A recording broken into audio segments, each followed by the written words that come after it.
Good morning. Happy Wednesday. Really cool to have you all here. I hope your day is going okay.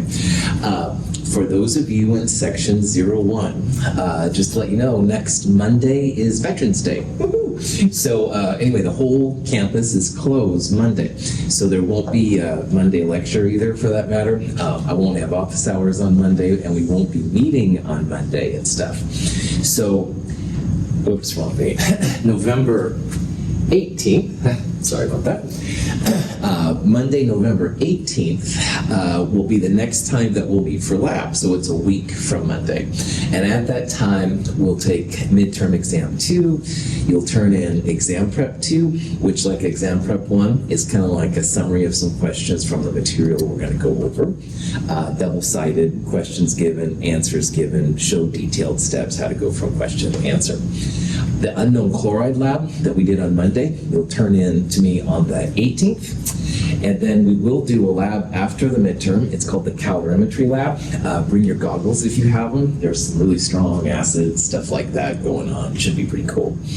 Of course, section H1, that'll happen for you next week, Wednesday. So it's a little awkward now. Sorry about that. But I'll take the day off any day I can. Questions? Any of that kind of stuff?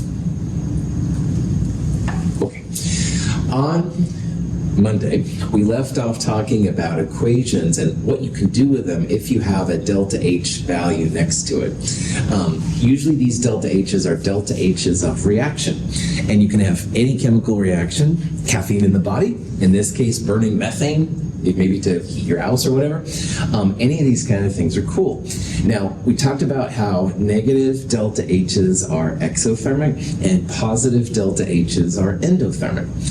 If you have an exothermic number like this one right here, you can literally write it as a product because things that go in are reactants and things that come out are products. So if you see 802 kilojoules as a product, that means that's another way of saying it's exothermic, and there's some uses why that can be cold. Now likewise, if there was an 802 kilojoules on the reactant side, that would mean that you have an endothermic reaction. But a lot of times, if you want to figure out how much heat energy is released and stuff like that, you will see these exothermic values listed literally as an energy. And this can be kind of cool. So if you have, for example, a cabin and you're heating up the cabin in some remote place with methane, well, what this equation would tell you is that for every mole of methane that you consume or burn if this is a combustion reaction, you're going to get 802 kilojoules of energy out. And so if you're heating your cabin, this might be a cool thing to do. On the other hand, you could also do it for products. So for example, notice that there's a stoichiometry of 2 there for water. This also says then that you get 802 kilojoules out for every 2 moles of water produced. So there can be some kind of neat uses of these things. It's just another use of how these things can kind of fit together. Any questions on that? Okay, so here's an example of how this could be useful. In addition to methane being used as a heat source, propane, which is C3H8, is also used as a heat source a lot too. Propane is mostly used as for barbecues and stuff like that. But anyway, propane burns in oxygen, makes CO2 and water like all combustion reactions.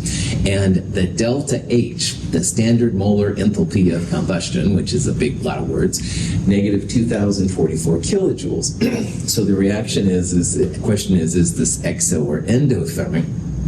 Well, in this case, you can see there's a negative in front of it. And anytime you see a negative delta H, that's definitely going to be exothermic. If it was a positive number, that would be endothermic. But I'll be totally honest, all the combustion reactions that I've ever seen have been exothermic. And there's tons of them, but they all create more energy than you put into them.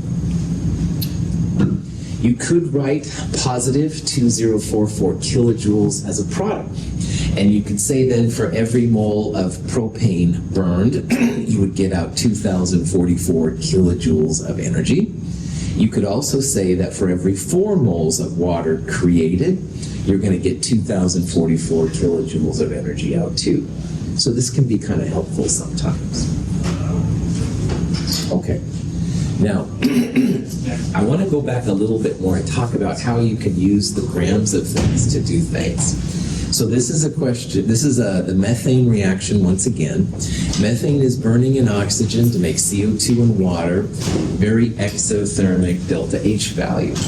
And what you can do, if this is a number, is you can literally turn grams into moles and then compare it to the joules or kilojoules released or absorbed by your reaction. So for an example, let's say that we were burning 128.5 grams of methane. Well, you turn grams of methane into moles, and then this reaction right here does say 1 mole of methane creates 802 kilojoules. Now you can say, well, a mole of methane is in the reaction, this thing right here, and the reaction creates 802 kilojoules, and that's fine too. But as long as you see the fact that these values can be super helpful. So you burn 1 mole of methane, you get this much energy. You burn half a mole of methane, you get minus 401, half that number out, right? But this is a way that you can see how much energy you're going to get upon combusting different gases. So here's another example. How many kilojoules are going to be released if 32 grams of oxygen are combusted with methane? So first of all, 32 grams of O2, how many moles would that be? 2. So O2, 1 oxygen is 16 grams per mole, and oxygen is one of the 7 diatomics. Have no fear of ice clear brew. So O is O2, and in that context then, it's not just 16, it would be 32 grams per mole. So I put this number in because it's 1 mole of O2, all right? But there are 2 moles of O2 per 802 kilojoules. So in this amount of oxygen, we have 1 mole of O2. There are 2 moles of O2 per this. So 1 divided by 2 times this number will be minus 401 kilojoules. So again, oxygen, crazy diatomics, have no fear of ice clear brew. It's O2, so 32 grams would be exactly 1 mole. And then 2 moles of O2 create this much energy. We have half of a mole, or 1 mole here, so we'll divide it by 2, multiply by that number, minus 401 kilojoules. So this is what people do sometimes in engineering. If they have different fuels they're trying out, they can find out how much energy is released by their particular reaction and then convert it based on the amount of fuel being consumed, stuff like that. Any questions on this? I helped one of the people in the automotive department once do something like this. He was trying different fuel, and so I would, as the chemist, figure out these values here, and I'll show you how I do that in a little bit. It's not too hard, and then we can convert that based on the number of moles, because you got to go through the moles. Chemistry world, fascist moles. Questions? Okay. Now, enthalpy values, I want to kind of review some of the things that you can do with them, because it's pretty important. This is a reaction making gaseous water, all right, half of an oxygen. The value for delta H is minus 242 kilojoules. Is that endo or exothermic?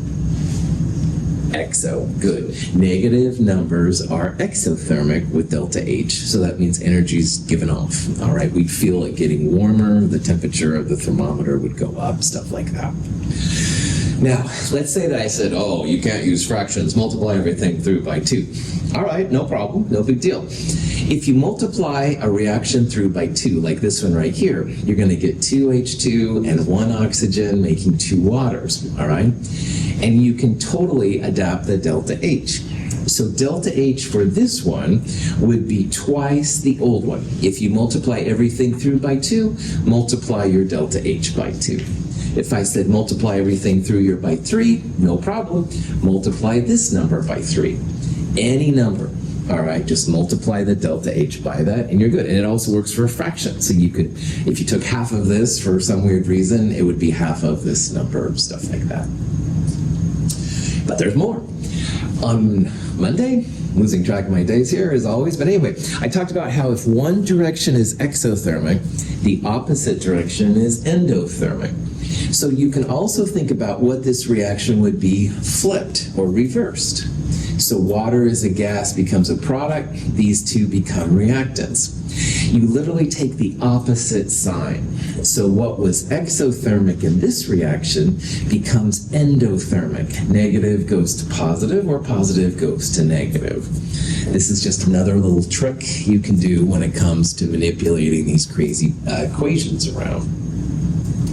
And then finally, all these reactions have had water as a gas, but there's a different value for energy if you change the phase. So for example, if we had hydrogen gas and half of an oxygen making liquid water, it's a different value, all right? Changing the phase from gas to liquid or gas to solid even, or something like that, you're gonna have a different delta H. So you've gotta be very careful to use the right phase in the delta H you're talking about. Just because you're making gaseous water, you can see it doesn't necessarily mean it's going to be the same for liquid water or something. Cool. Now, how you can go from this to this, from having gaseous water created to liquid water, you can absolutely do it. What I would probably do is I would first calculate the delta H of taking the gaseous H2 and O2 and turning it into gaseous water. And why I would do that step first is there's so much energy released by this reaction, the water would probably be gaseous to begin with.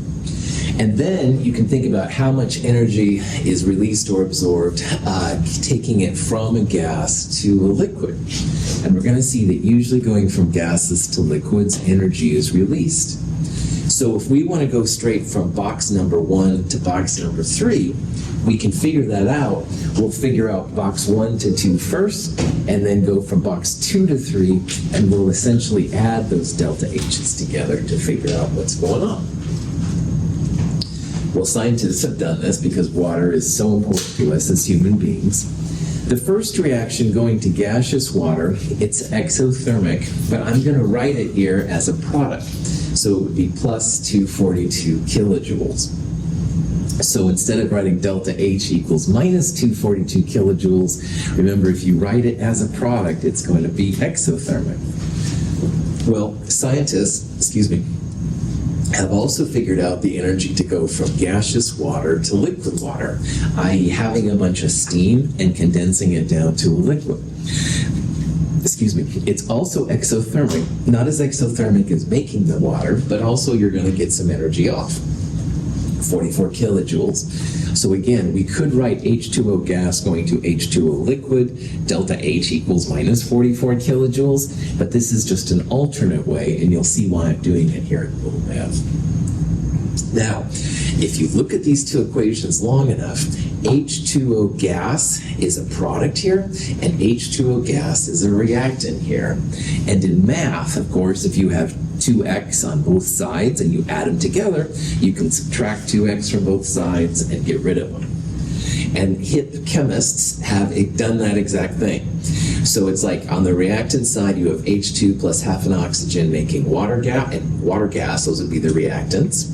And on the product side, you've got H2O gas plus H2O liquid. But the H2O gases, one of them ends up on both sides. Get rid of it. Chemists are lazy. All these kind of things I keep babbling about. So the gas water goes away. That's like going from that first box to the third box, all right? We're kicking out the middle box, all right? And the energy, you can literally add these two numbers together to get the overall energy of this reaction.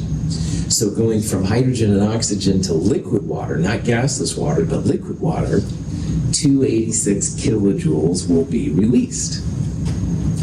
And this is an example of what's called Hess's law. And on Monday in the problem set, I started talking about this before we talked about it here, and I apologize for that. But Hess just realized that often you can combine reactions which are pretty easy to do to give some delta H for some reaction which would be harder to figure out. So going from gaseous hydrogen and oxygen to liquid water would be kind of weird because you have to let the stuff cool down. It's a difficult process. But you can do both of these steps relatively easily and then combine them in order to give the overall delta H. In our example on Monday, we took two combustion reactions, which are easy. Burn things. Anyway, we flipped one around to get some kind of reaction which was more difficult to do. These are the kind of things where Hess's law can be kind of cool. Questions? All right. Here's another example of how this might work out. Nitrogen and hydrogen can make ammonia, NH3, and ammonia is used in fertilizers and all kinds of different reasons. So let's say that we wanted to find this value of delta H and we don't know what it is. But if we look in the literature, we find lots of references for hydrazine, N2H4. Hydrazine is another nitrogen-hydrogen compound that's useful as fuels. It's a little bit more nasty to deal with, but it can be made. So we look in the literature and we find this reaction, which is making hydrazine. Delta H is positive 95.4. Endothermic or exothermic making hydrazine? Endothermic, right on. Positive delta H's are endothermic. So while a lot of the things we've seen so far have been exothermic, energy is released, this one's going to take some energy. But once you make the hydrazine, it reacts very readily with hydrogen to make ammonia. This reaction is exothermic. It has a negative number associated with it. So, in a Hess's law problem, you will always have some kind of given reaction that you're looking for. And this one right here is the reaction we want. You'll also be given usually two or more reactions that you can somehow manipulate in order to get this reaction right here. And if you look at these long enough, all right, we want ammonia, NH3 as a product, and NH3 is a product right there. So that's good. We also don't want any hydrazine in our reaction, so we want to make sure that thing cancels out. So for this particular reaction, I think what we can do is just add them literally together. So notice on this step, I took all the reactants, 2H2 and N2 plus N2H4 and H2. All right, I'll combine these in a little bit. And on the product side, I've got N2H4 and 2NH3. And I do that because you can look at these then and try to cancel out things that are on both sides. And you can see there that N2H4 is on both sides. So that cancels out. It's like in math. You've got a x on both sides. You subtract x to get rid of it. N2H4 is our x. It's out of here.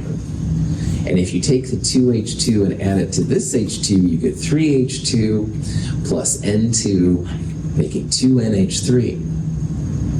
So the first thing I did in Hess's law is I combined the two given reactions to end up with the reaction I want, all right? And you can see what I was doing there. Like I wanted to get rid of N2H4. I want NH3 as a product. N2 has to be a reactant. So you can kind of play with it until you get it. In this case, we literally just added these two together. So that delta H, which is the goal of Hess's law, I'm literally just going to add these two numbers together. So in this case, if you add those two, minus 92.2 kilojoules of energy will be released if this reaction happens. Cool. Questions? You could also, like we did in the problem set, you could flip one of the reactions around. That would change the delta H from positive to negative or negative to positive. You could multiply this reaction by 2, have 4, 2, and 2. You'd multiply delta H by 2. So there's lots of things like that that you could do with Hess's law if you need to. Questions? All right.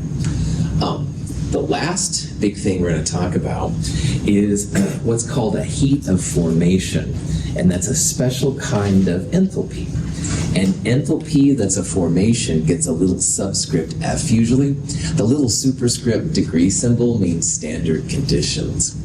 And believe it or not, scientists sit in dark, well-insulated rooms and calculate tons of these heat of formation values. And in the back of this slide right here, I have different values of heats of formation from a table I had. And you can see that a lot of them are exothermic, like making C2H6, we'll see, releases this much energy, but some of them are endothermic. So making C2H4 actually is endothermic. You're going to have to add some energy to it. But this is what a lot of scientists figure out. In America, there's the NIST, the National Institute of Standards and Technology. It's a group based Washington, D.C.-ish. And they have scientists that sit around and figure these numbers out. And they're actually super helpful. Usually the delta HFs are in kilojoules per mole. Sometimes you'll see them in other ones. So what we're going to do is talk about what a delta HF value means, and then we'll talk about how to use those delta HF values to calculate some kind of cool values. Any questions so far? Okay. Delta HF is literally an enthalpy change when you make 1 mole of product from reactants in their elemental state. All right? So let's say that you were curious about how C2H4 was made. How do you make C2H4 with a delta H value, Dr. Russell? Oh, great question. Well, first of all, C2H4, 1 mole of product means you must have a 1 mole right there. All right? And this is going to drive me crazy in a little bit, but you've got to deal with it just like I do. So you have to have 1 mole of product. And then all of the reactants are going to be the elements in their standard states. Now, carbon, its normal state is graphite. If you're using a pencil right now, you're using carbon as graphite. The little sheets of carbon kind of stick to the paper. And hydrogen is one of the diatomics, have no fear of ice clear brew. So hydrogen is H2. So if you're curious, oops, I should balance it there. If you're curious what the delta HF equation is for C2H4, and I'm sure you can't stand not knowing, but anyway, you'd have 1 mole of product, and whatever reactants over here, they're all elements in their standard state. You don't want to use diamond, which is another form of carbon, but it's obviously not as common, all right? It's easy to go to Fred Meyer's and get graphite, even on my budget. Diamonds, I would have to think about it a little bit. Obviously, it's a little bit more rare, all right? Hydrogen, normally a gas. You can have liquid hydrogen, but that's not as common either. So you want to use the most common form of the elements. And if you do all of that, then the delta H F, standard conditions value, is positive 52.3 kilojoules. And what that says is that if you take graphite and hydrogen gas, put them together to make 1 mole of C2H4, it takes endothermic 52.3 kilojoules of energy. So 1 mole of compound, only 1. All right, we'll talk about that a little bit. And it's formed from elements in their standard states. So graphite for carbon, not diamond, C60. Hydrogen is a gas, oxygen is a gas, iron would be a metal, stuff like that. These values are in that table at the end of problem set 5, and it goes on for many pages, but there's many, many compounds. And there's bigger tables out there, definitely, but none of them are values you have to know. You can look them up, all right, and see what they are. I had no idea that C2H4 was positive 52.3 until I started lecturing down here. You don't have to know either. Question? All right. So why this works is that by definition, when it comes to enthalpy, The elements in their standard states, the most normal versions, all have values of 0. So graphite is 0, hydrogen is 0, oxygen gas is 0, xenon gas 0, iron solid 0, rubidium solid, etc., etc. They're all 0, all the elements in their standard states. Now again, you change like O2 to O3 ozone, then you gotta look it up. It's only the normal state that these elements exist in. So, questions? So the table and the end of problem set 5, those are all heats of formation. And for any of the compounds in the table or on this sheet right here, 1 mole product, elements in their standard states are the reactants. Okay, so the question is, what would be the standard molar enthalpy of formation equation for potassium permanganate? And that's a lot of words. But what it says, let's create an equation like this for potassium permanganate, all right? This is a standard molar enthalpy of formation, deltaHF, all right? Standard means you got a little circle right there. And the question is, it wants you to write this mole deltaHF equation for potassium permanganate. Potassium permanganate has a K plus, and permanganate is MnO4 minus. So KMnO4 is our compound. So if you're writing a deltaHF equation, you have to have just 1 mole of product, and all the reactants will be elements in their standard states. So again, you can look at this periodic table or your own periodic table. We're going to have K, potassium, number 19.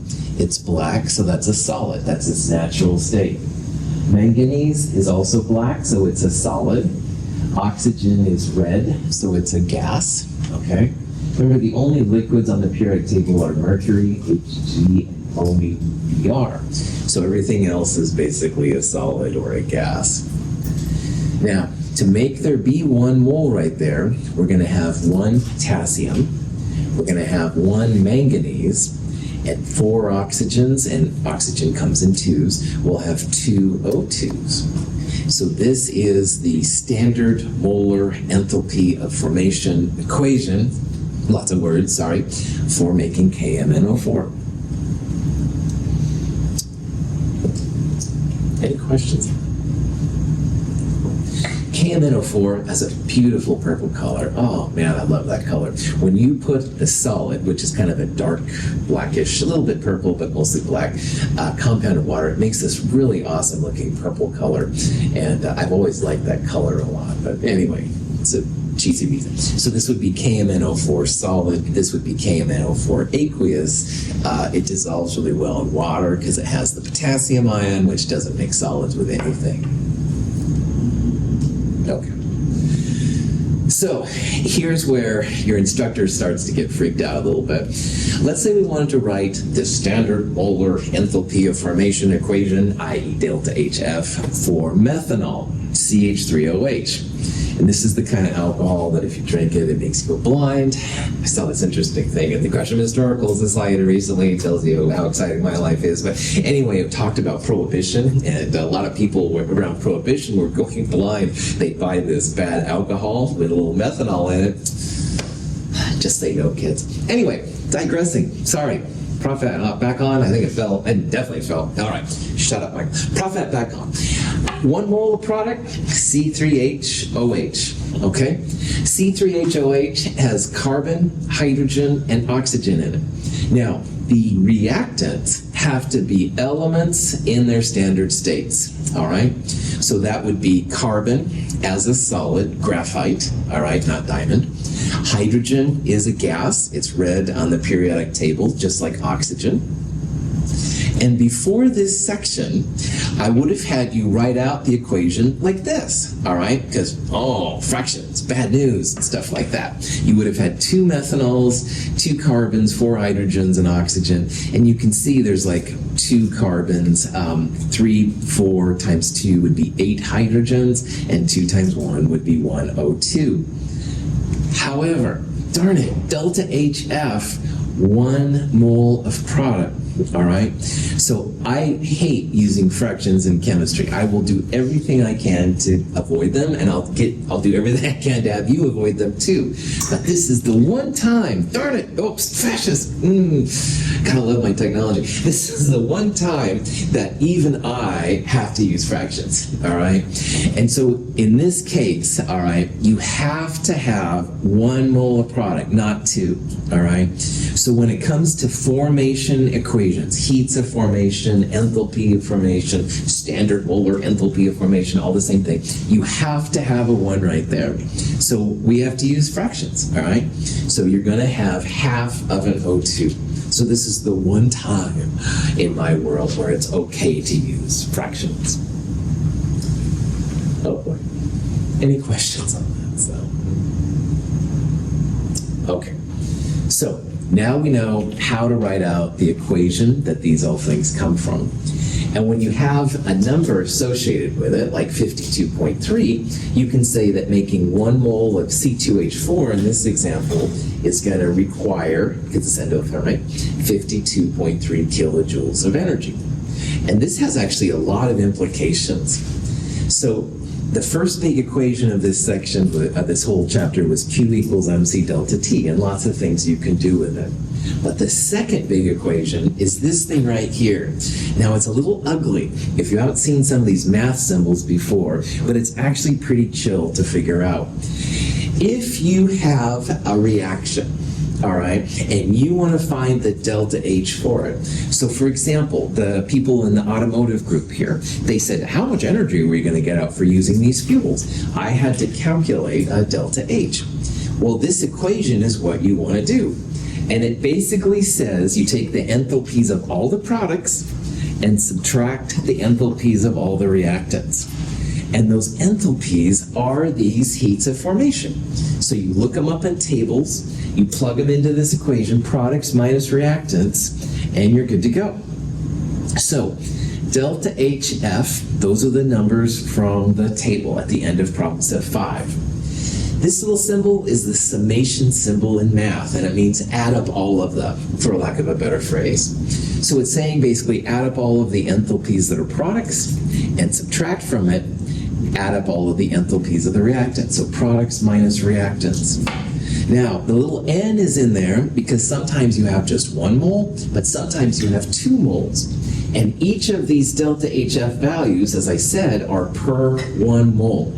So if you happen to have 2 or 3 as the stoichiometry, no problem. So this would be the energy of C2H4 per 1 mole.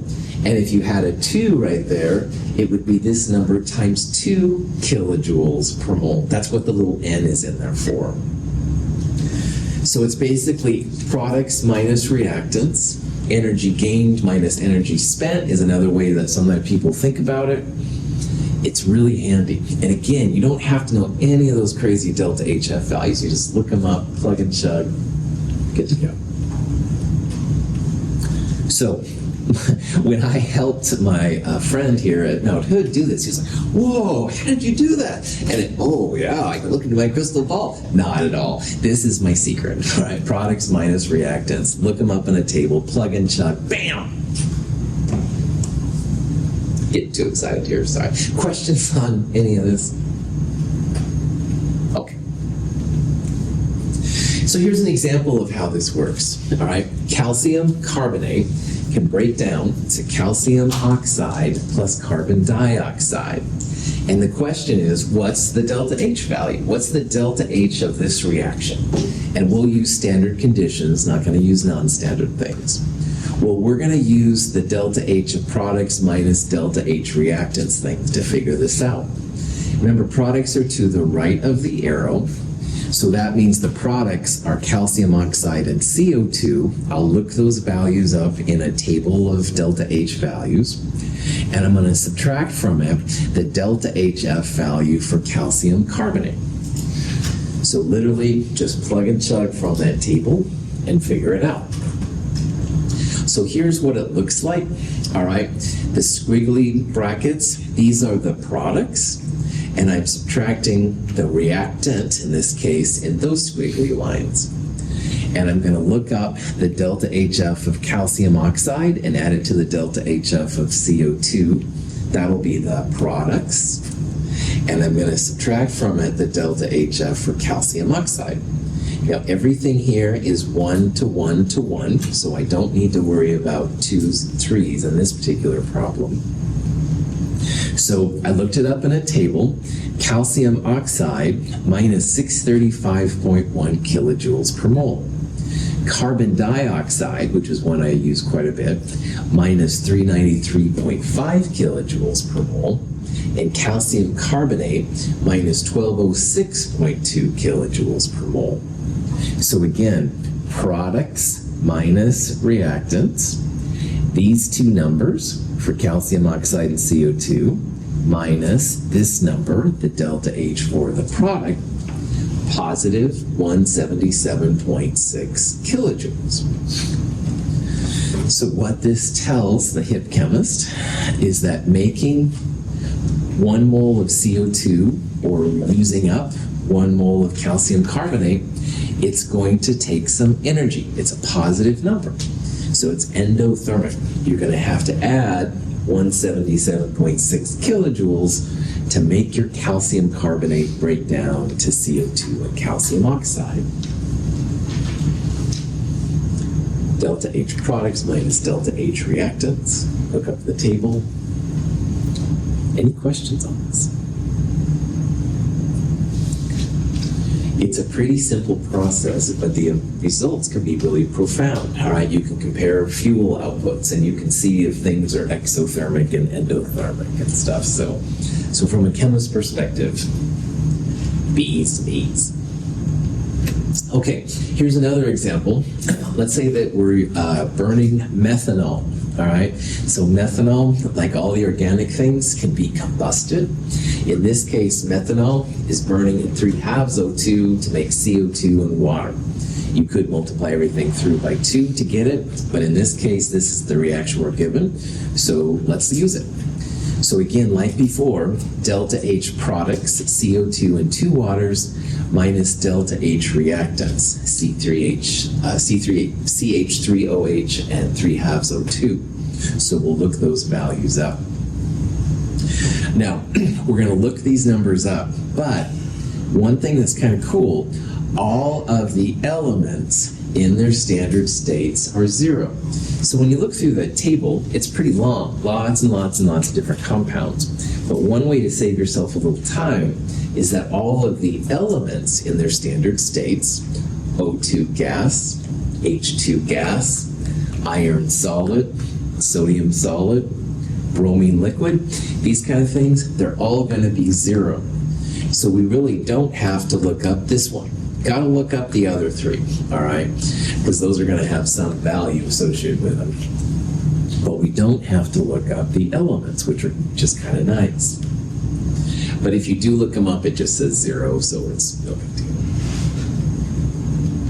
Okay, so when you do this, it's going to be products minus reactants.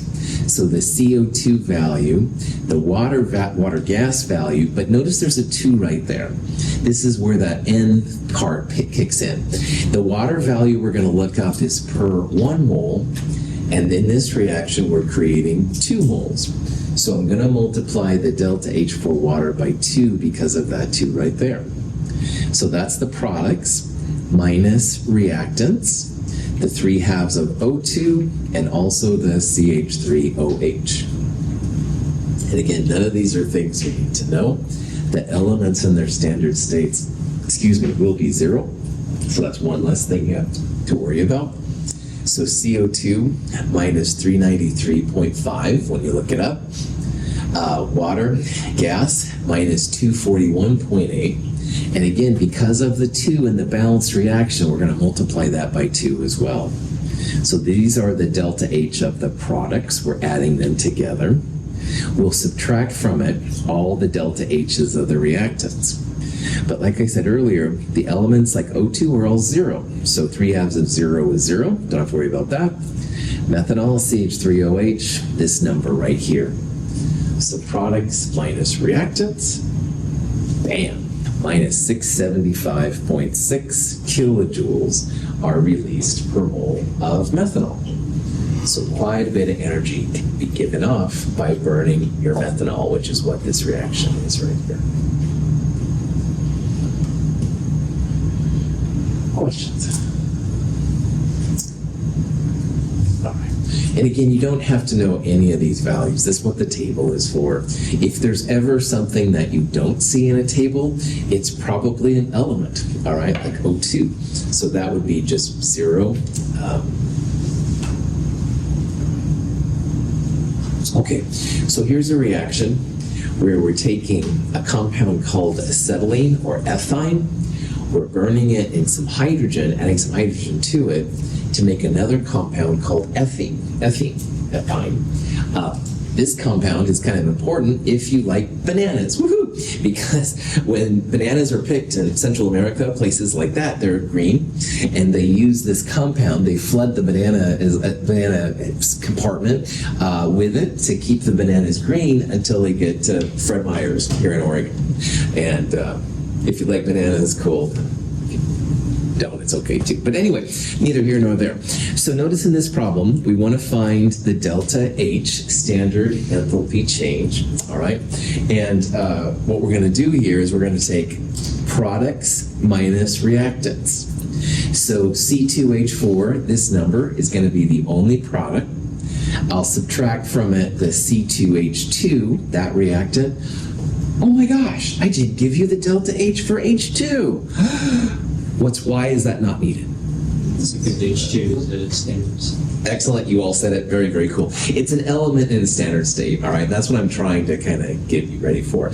All the elements in their standard states are 0. So O2 gas, H2 gas, chlorine gas, nitrogen gas, lithium is a solid. All the black elements up there are solids, all right? So most of those are solids will be 0. The only liquids are bromine and mercury. Those would be 0. And the gases, the red ones, are all 0. So yeah, so it's basically just product, this thing, minus reactant, this thing. Hydrogen is 0. Comes out to be the minus 174.2. Any questions? All right. With the time I have left, I'm going to talk real fast about how people measure these delta HF values. So you can plug it into delta H products minus delta H reactants. And calorimetry is the fancy name for the study of heats of reaction, all right, when you want to measure something. And calorimetry is going to be the lab we will do for section 01 a week from Monday. For section H1, it would be a week from today. But anyway, just a way to measure heats of reaction. Now, the best way to measure these heats are through what's called a bomb calorimeter. And a bomb calorimeter is usually kind of cylindrical, but I've seen different versions of it. And there's water in most of the bomb calorimeter, but in the actual middle, there's actually a place for the chemicals to react. And especially if the reaction is exothermic, which is what happens most of the time, the energy is released into the water. And so they'll have some kind of fancy thermometer or a thermocouple, which is an electronic thermometer basically, to measure the increase in temperature. Of course, it was endothermic, the temperature would go down, and they have things like that for there too. They have some way to stir the water around because you want to make sure it's an homogeneous kind of value and stuff. But you can use this information then to find heat transferred, heat absorbed, stuff like that. It's pretty cool. The main use of these is with fuels, all right, because obviously fuels are important. However you got here to Mountaineer, human combustion or fuel for your car or bus or whatever, you're going to have some kind of fuel source, and so these is a big use for them. But it can also be used for foods, all right, like foods have energy, calories inside them, and these are all things that the bomb calorimeter can be used for.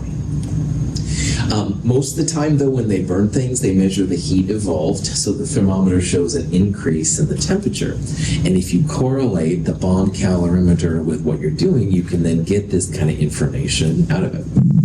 And then, bam! All right. sound effect's not necessary, but I'm basically still a juvenile adolescent. So anyway, a bomb calorimeter is the ultimate way to do it. We're going to use what's called a coffee cup calorimeter, which is a little bit cheesier, I won't lie, but it's a pretty good approximation for the fancier bomb calorimeter. If you use an insulated cup, you can measure these heats of reaction as well. Now, of course, it's better to use a little fancier device, but for this level of chemistry, it gets the same idea across. Okay, here's just an example of how this works. So let's say we have some kind of combustible sample inside and we burn it, ignite it, whatever. Well, the water around the sample is going to be absorbing a lot of the energy and most of the energy. And you can figure out how much energy the water absorbs through Q equals mc delta T. So M is the mass of the water in the calorimeter, specific heat of water, 4.184. Make sure you know that, /memorize, /put on your cheat sheet. And then the final temperature after the thing has combusted minus the initial temperature of the water, that's going to be the delta T. So mc delta T will tell how much energy the water has absorbed. A bomb calorimeter is nicer than the calorimeters we're going to use, though, because it's actually calibrated, because the calorimeter itself absorbs some energy too. So a good calorimeter will come with a heat capacity value, and you multiply it by the same delta T to see how much energy the calorimeter has absorbed. So when it comes to the energy that's been released by your sample, you can add up the heat the heat of the water, how much it's absorbed. You can add up with the heat transfer to the bomb calorimeter, and that'll tell you the total amount of energy that's been absorbed by the sample. Now remember, in thermodynamics, all the heat is zero. So if the water and the calorimetry are absorbing so much energy, that means that the sample had to give out the same amount of energy. So let's say that we calculated here 800 joules was absorbed. That means the sample gave off 800 joules.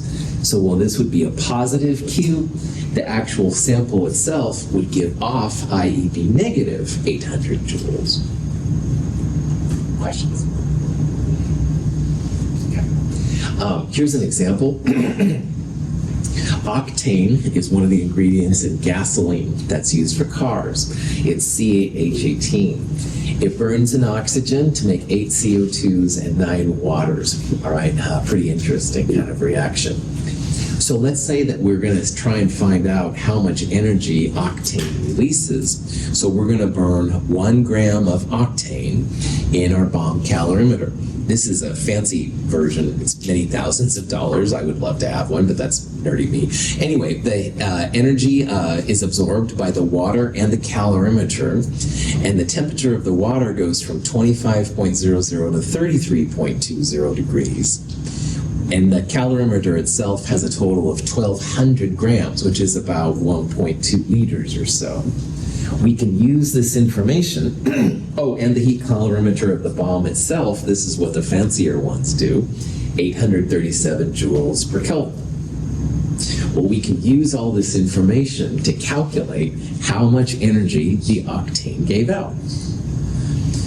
So we're burning a gram, temperature goes up this much. This is the mass of the calorimeter.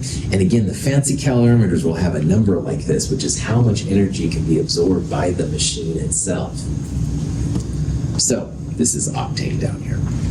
Anyway, so first what we're going to do, we'll figure out the energy absorbed by the water. That's mc delta T. So 1,200 grams times the heat capacity of water, 4.184, and delta T, final minus initial, 8.20 Celsius. But remember, delta T can be Celsius or Kelvin. So you multiply that out, 41,200 joules. The bomb calorimeter had that weird 837 joules per Kelvin number. So you literally take the delta T from before and multiply by that. This number represents the energy absorbed by the bomb calorimeter. So the total energy that was evolved by your octane is this plus this. So the absorbed energy, if you add these two numbers together and convert to kilojoules, 48.1 kilojoules of energy. That's from just 1 gram of octane. So the question is then, how much energy do you get out from your octane? No problem. This is endothermic. That's the energy absorbed by the water, the calorimeter. But the octane gave that much energy out. It's negative 48.1. Flip the sign. And if you only had 1 gram of octane, and octane is 114.23 grams per mole, you can figure out this is the energy released per mole of 1 gram of octane. And that's pretty healthy. That's a lot of energy being released. So sometimes in engineering, you might see different fuels, how much energy they give off. This is what. Okay. This is the last slide of chapter 5. I'm just going to put it up here. This is a quick and dirty guide to the things that are kind of important here. Q equals MC delta T and mass times heat, 4.184. Hess's law, delta H products minus delta H reactants that use those delta HFs. We'll start an exam review on Friday. Have a great day. Thank you for being here.